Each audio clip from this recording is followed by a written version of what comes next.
কক্সবাজার আমার লাইফে খুবই স্পেশাল একটা জায়গা। ছোটবেলা থেকে এই কক্সবাজার আসার জন্য আমি খুবই ব্যাকুল হয়েছিলাম। কক্সবাজার প্রথমবার গিয়েছিলাম হানিমুনে, আর দ্বিতীয়বার যাচ্ছি থার্ড অ্যানিভার্সারি উপলক্ষে।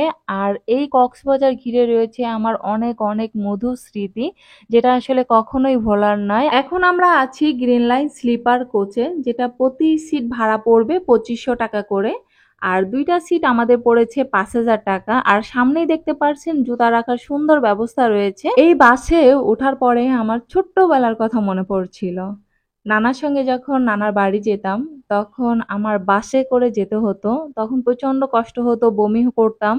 নানাকে বলতাম যে নানা, এমন কোনো বাস নেই যে বাসে থাকবে বিছানা, বালিশ থাকবে, কাঁথা থাকবে, ঘুমিয়ে ঘুমিয়ে যাব তোমার বাসায়, একটু কষ্ট হবে না, ঘুম থেকে উঠেই তোমার বাসায় চলে যাব।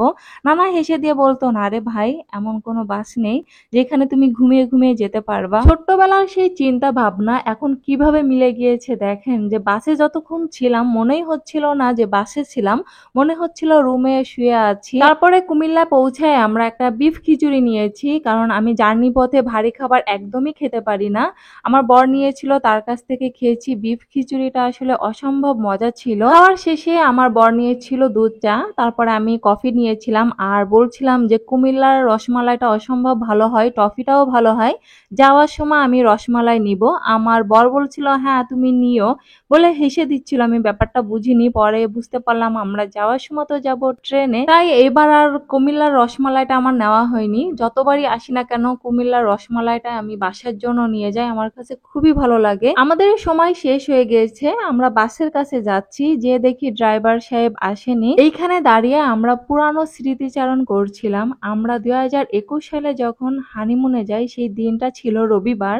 আর 2024 সালে আমরা থার্ড অ্যানিভার্সারি পালন করার জন্য যখন কক্সবাজারে যাচ্ছি, সেই দিনও হচ্ছে রবিবার। এটা খুব অলৌকিকভাবে মিলে গিয়েছে। ঘুম থেকে উঠেই দেখি আমরা কক্সবাজার চলে এসেছি ডলফিন মোড়ে। এখানে আমার বর অটো ভাড়া করছিল। অটো ভাড়া চাচ্ছিল 100 টাকা। এত কাছে ভাড়া এত বেশি চাচ্ছিল। তারপরে আমরা একটা অটো নিয়ে চলে আসছি সি ক্রাউন হোটেলে। হোটেলে ঢুকেই আমার বর রিসিপশনে কথা বলছিল, আর আমি এদিকে একটু মিররের সামনে আসছি। মিররটা বেশ বড় আর দেখতেও ভালো লাগছিল। রিসিপশনটা একটু ঘুরে দেখছিলাম। আমরা এই আমাদের হোটেল রুমে চলে আসছি। আমরা হোটেলে উঠেছি হচ্ছে সি ক্রাউন্ডে। এখন আমাদের হোটেল রুমটা দেখাবো। এখানে আমাদের একটা বেড আছে। আর হোটেলের পক্ষ থেকে দিয়েছে আমাদের হচ্ছে শাওয়ার জেল, টুথব্রাশ, পেস্ট, এইগুলো সব কিছু ইনক্লুডেড। আর আছে টাওয়াল, এইখানে আছে চেয়ার এবং টেবিল, আর ছোট্ট একটা টিভি আছে। আর এখানে হচ্ছে সাইড টেবিল, তারপর হচ্ছে ল্যাম্প। এইখানে আবার কি ছোট্ট একটা ফ্রিজ আছে। আর এই পাশে হচ্ছে জামা কাপড় বা লাগেজ রাখার জায়গা। এই যে এই সাইডটাও জামা কাপড় রাখার সুন্দর স্পেস করে দিয়েছে। আর এক বোতল পানি দিছে। কফি, চা কফির কোনো ব্যবস্থাই আমি এখানে দেখি নাই, আমাদের এখানে নাই। আর এইখানের মূল আকর্ষণ যেটা, সেটাই এখন দেখাবো।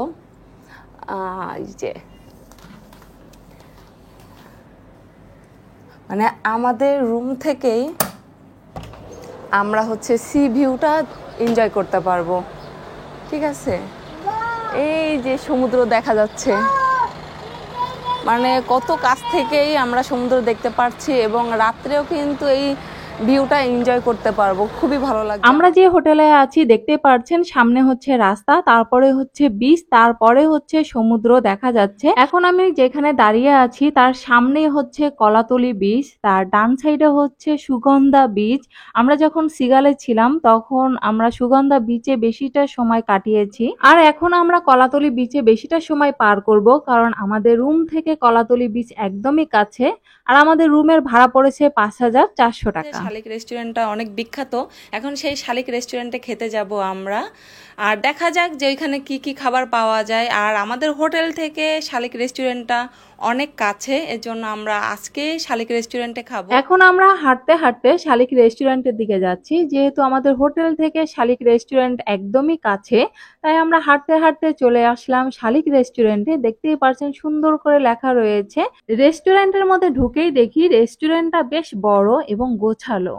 আমরা একটু নিরিবিলি বসবো, তাই আমরা একটু ভিতরের দিকে যেয়ে বসি। সকালের নাস্তায় কি কি পাওয়া যায় সেটা শুনে আমরা 2টা পরোটা অর্ডার করি। পরোটাগুলো অনেক বড়।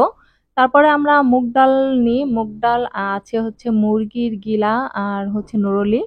আর এখানে সবজি নিয়েছি একটা, 2টা ডিম অমলেট নিয়েছি, একটা ডিম পোচ ইরামনির জন্য।